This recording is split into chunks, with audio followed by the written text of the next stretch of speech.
pria buta yang baru saja tiba di kota Madinah. Pria ini kebingungan mencari tempat untuk buang air kecil, dan karena tidak tahu arah, ia mondar-mandir di sekitar Masjid Nabawi. Nuaiman yang melihat pria itu langsung menemukan sebuah ide.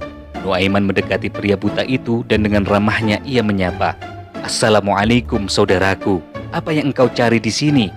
Pria buta itu menjawab, "Waalaikumsalam, aku sedang mencari tempat untuk buang air, tapi aku tidak tahu kemana harus pergi." Nuaiman menjawab dengan nada yang tampak meyakinkan, "Oh, jangan khawatir saudaraku, itu sudah menjadi tugasku untuk mengawalmu.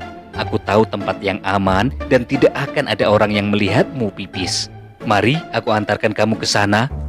Pria buta itu merasa bersyukur ada yang menolongnya. Dengan senang hati ia mengikuti Nuaiman.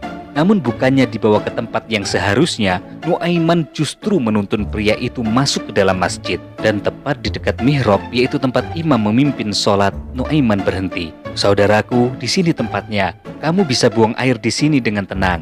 Tidak ada orang yang akan melihatmu. Silakan kamu pipis sepuasnya. Aku tinggal dulu ya. Nanti kalau kamu sudah selesai, kamu bisa panggil aku," kata Nuaiman dengan nada serius, meskipun di dalam hatinya ia menahan tawa. Pria buta yang tidak tahu bahwa ia berada di dalam masjid itu mulai menurunkan celananya, kemudian mengeluarkan kerisnya, dan ia mulai buang air di sana. Tentu saja para sahabat yang berada di dalam masjid langsung terkejut melihat hal ini. Mereka yang sedang berzikir dan beribadah segera menghampiri pria buta itu. "Wahai saudaraku, mengapa engkau pipis di dalam masjid?"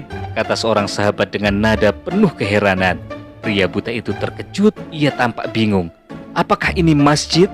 Aku tidak tahu, aku ini buta. Aku hanya dibawa ke sini oleh seorang pria yang mengatakan bahwa tempat ini adalah tempat pipis," katanya dengan suara gemetar. Para sahabat segera menyadari bahwa ini pasti ulah Nuaiman.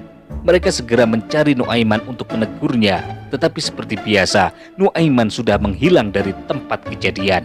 Sahabat yang lainnya kemudian mendekati pria buta itu, dan dengan penuh kasih sayang mereka berkata, "Jangan khawatir saudaraku, kamu tidak salah, kamu tidak perlu merasa bersalah. Mari kita bersihkan tempat ini, kemudian kita akan sholat bersama-sama." Respon para sahabat ini menenteramkan hati pria buta itu. Akan tetapi, ia masih menyimpan kejengkelan. Ya wajar saja, ia sudah dipermainkan. Kemudian pria buta itu bertanya, "Siapa nama orang itu?" Para sahabat kemudian menjawab, "Namanya Nuaiman." Kurang ajar ya. Saya tidak akan meninggalkan kota Madinah sebelum memukul Nuaiman dengan tongkat saya ini, kata orang buta itu dengan sangat marah.